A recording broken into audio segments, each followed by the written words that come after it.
sur l'étagère du haut. J'ai des crampes à force de rester sans bouger. Feuillette-moi, découvre ce qui se cache sous mes mots. Je te rendrai plus que tu n'aurais pensé. Ne me laisse pas prendre la poussière. Je suis pleine de conseils pour te protéger de ces choses qui ont tout pour te plaire, puis te laissent vide et frustré.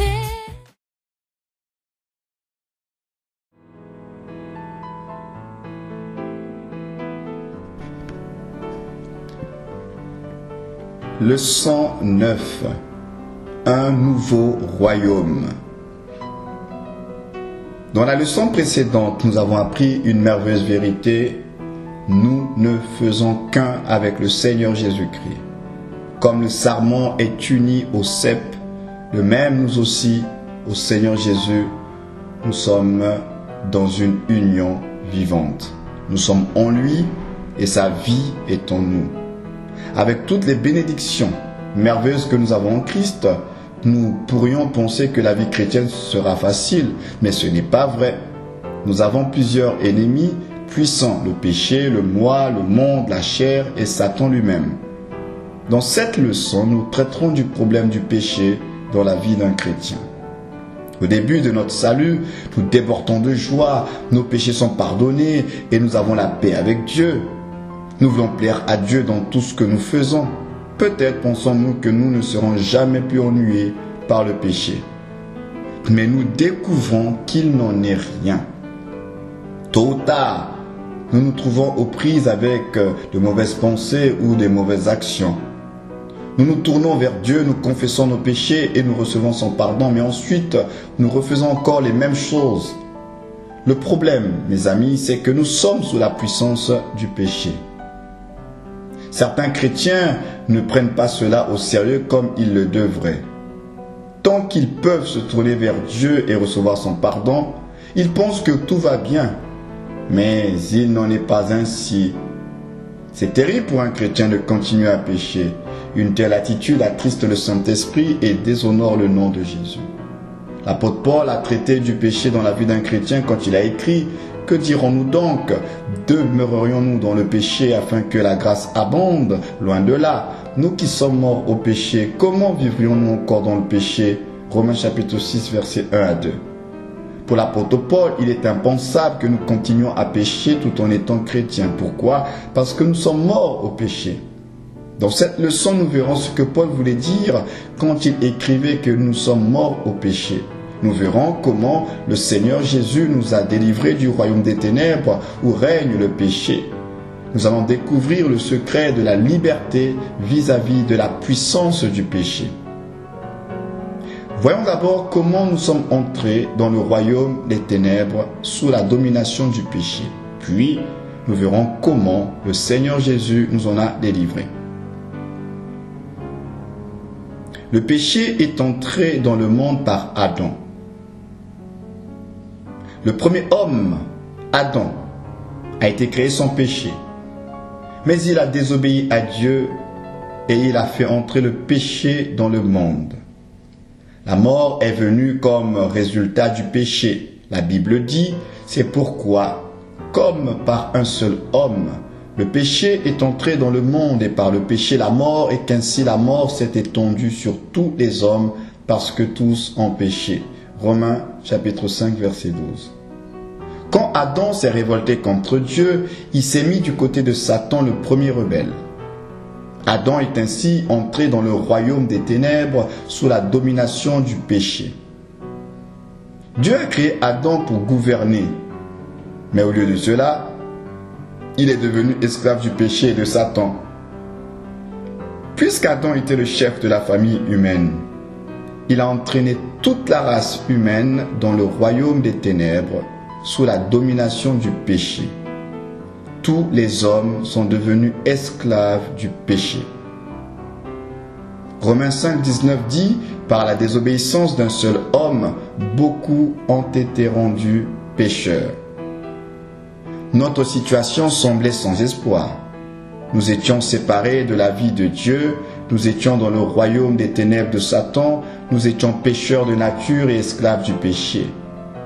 Mais Dieu nous a aimés.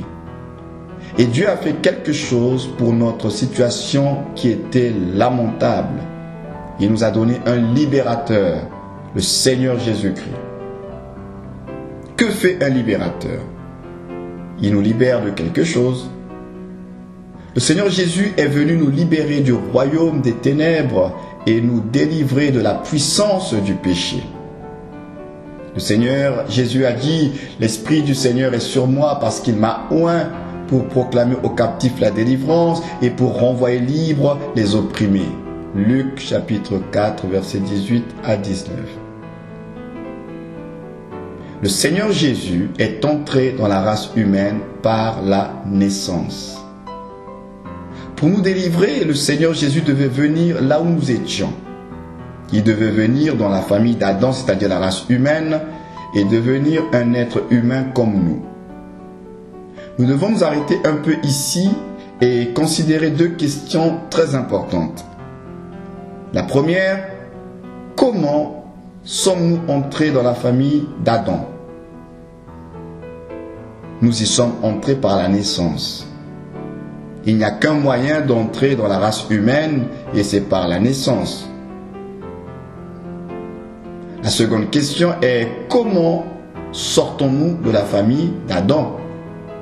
Nous en sortons par la mort. Nous y entrons par la naissance et nous en sortons par la mort. Comment le Seigneur Jésus est-il entré dans la famille d'Adam? Il y est entré par la naissance. Le Seigneur Jésus est venu dans le monde comme un petit bébé.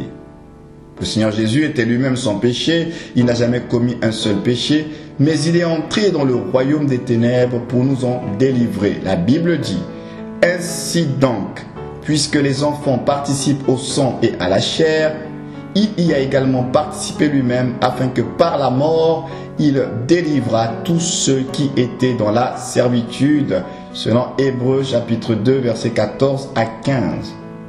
Pour nous délivrer, le Seigneur a pris notre place. Nos péchés ont été portés par lui. La Bible dit, et l'Éternel a fait retomber sur lui l'iniquité de nous tous. Selon Ésaïe 53, verset 6. Qu'est-il arrivé quand nos péchés ont été portés par le Seigneur? Le péché a réclamé son salaire. Quel est le salaire du péché? Le salaire du péché, c'est la mort. Le Seigneur Jésus est mort sur la croix pour nos péchés. Le Seigneur Jésus a quitté la race d'Adam par la mort. Que s'est-il passé quand Jésus est mort? Il est sorti de la race d'Adam. Il est sorti du royaume des ténèbres où règne le péché. La Bible dit, car en ce qu'il est mort, il est mort une fois pour toutes au péché. Romains chapitre 6, verset 10. Non seulement Jésus est mort, mais il a été enterré et il est ressuscité le troisième jour. Il est ressuscité dans un nouveau royaume, le royaume de la lumière. Il est ressuscité pour devenir le chef d'une race nouvelle, celle des enfants de Dieu. Par sa mort et sa résurrection, il est passé du royaume des ténèbres au royaume de la lumière. Ce royaume est appelé le royaume du Fils de son amour. Parce que le Seigneur Jésus y règne. Christ nous a pris avec lui. Nous arrivons maintenant à une des plus étonnantes vérités de toute la Bible. Quand Christ est passé du royaume des ténèbres au royaume de la lumière, il nous a pris avec lui. Pourquoi? Parce que nous étions en lui. Dieu nous a placés en Christ. Dieu nous a-t-il placés en Christ? Il nous a placés en Christ sur la croix. Quand Christ a été crucifié, nous avons été crucifiés avec lui. La Bible dit, j'ai été crucifié avec Christ, Galates 2, verset 20. Quand il est mort, nous sommes morts avec lui. Qu'est-il arrivé quand nous sommes morts avec Christ? Nous sommes sortis du royaume des ténèbres où règne le péché. Non seulement nous sommes morts avec Christ, mais nous avons été ensevelis avec lui et nous sommes aussi ressuscités avec lui. La Bible dit que Dieu nous a rendus à la vie avec Christ. Qu'est-il arrivé quand nous sommes ressuscités avec Christ? Nous sommes ressuscités dans un royaume nouveau, le royaume du Fils de son amour. Par notre mort, notre ensevelissement et notre résurrection avec Christ, nous avons été délivrés du royaume des ténèbres et placés dans le royaume du Fils de son amour. La Bible déclare: rendez grâce au Père qui nous a délivrés de la puissance des ténèbres et nous a transportés dans le royaume du Fils de son amour, selon Colossiens chapitre 1, versets 12 à 13. Qu'est-ce que cela veut dire pour nous? Cela signifie qu'en Christ, nous avons été délivrés de la puissance du péché. Comment avons-nous été délivrés? Par notre mort avec Christ, nous avons été délivrés du royaume où règne le péché. C'est pourquoi l'apôtre Paul a dit: nous qui sommes morts au péché, comment vivrions-nous encore dans le péché? Selon Romains 6, verset 2. Satan essaie d'empêcher les chrétiens d'apprendre cette grande vérité que Christ nous a libérés de la puissance du péché. Si les chrétiens ne savent pas cela, ils continueront à servir le péché, même s'ils ont été délivrés de son esclavage. Mais nous avons appris le secret. Quel est le secret de la victoire sur le péché? Le secret, c'est qu'en Christ nous sommes morts à la puissance du péché. Nous avons été crucifiés avec Christ. Par notre mort avec lui, nous sommes sortis du royaume des ténèbres où règne le péché. Désormais, le péché n'a plus d'emprise sur nous. Cela signifie-t-il que maintenant, nous ne sommes plus capables de pécher? Non. Tant que nous sommes dans cette vie, il nous est possible de pécher. Mais Dieu nous a donné la possibilité de ne pas pécher. Maintenant que nous avons été délivrés de la puissance du péché, nous pouvons rejeter sa domination sur nous. Nous sommes capables de pécher si c'est ce que nous choisissons, mais nous ne sommes pas obligés de le faire. Quand nous étions dans le royaume des ténèbres, le péché était notre maître et nous devions lui obéir. Et maintenant, nous sommes dans le royaume du Fils de Dieu et le péché n'est plus notre maître. Est-ce que cela signifie que nous ne serions jamais plus tentés de pécher? Non, pas du tout. En fait, il semble que lorsque nous voulons vraiment vivre une vie sainte, nous sommes tentés plus que jamais. Mais le pouvoir du péché sur nous a été brisé.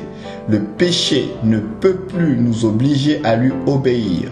Nous pouvons proclamer notre liberté vis-à-vis de sa puissance. Comment proclamons-nous notre liberté vis-à-vis de la puissance du péché? Nous devons d'abord compter sur le fait qu'en Christ, nous sommes morts à la puissance du péché. Deuxièmement, nous devons choisir de ne plus pécher. Nous ne sommes plus désormais dans le royaume où règne le péché. En Christ, nous sommes morts à la puissance du péché. La Bible dit: ainsi, vous-même, regardez-vous comme morts au péché et comme vivants pour Dieu en Jésus-Christ. Romains chapitre 6, verset 11. Le mot regarder veut dire compter sur. Dieu nous a dit qu'en Christ, nous sommes morts au pouvoir du péché. C'est notre position en Christ et nous devons compter sur elle. Rappelle-toi, ce qui veut dire que pour autant que nous comptions sur ce que nous sommes en Christ, le Saint-Esprit le rendra réel dans notre vie. Puis, nous devons choisir de ne pas pécher. La Bible dit que le péché ne règne donc point dans votre corps mortel et n'obéissez pas à ses convoitises. Romains 6, verset 12. Que nous dit ce verset? Il nous dit: ne laisse pas le péché dominer sur toi. Pourquoi? Parce que tu es mort au péché. Désormais, nous ne sommes plus dans le royaume des ténèbres où règne le péché. Quand le péché se présente, nous pouvons dire: je refuse de t'obéir, je suis mort et je n'ai pas à t'obéir. Je choisis de ne pas pécher. Nous pouvons ensuite nous tourner vers Dieu et dire: Père, Ta parole déclare que le péché n'aura pas de pouvoir sur moi. Seigneur, accomplis ta parole en moi et libère-moi de la puissance du péché. Dieu est fidèle et il le fera. Alléluia. Que Dieu vous bénisse.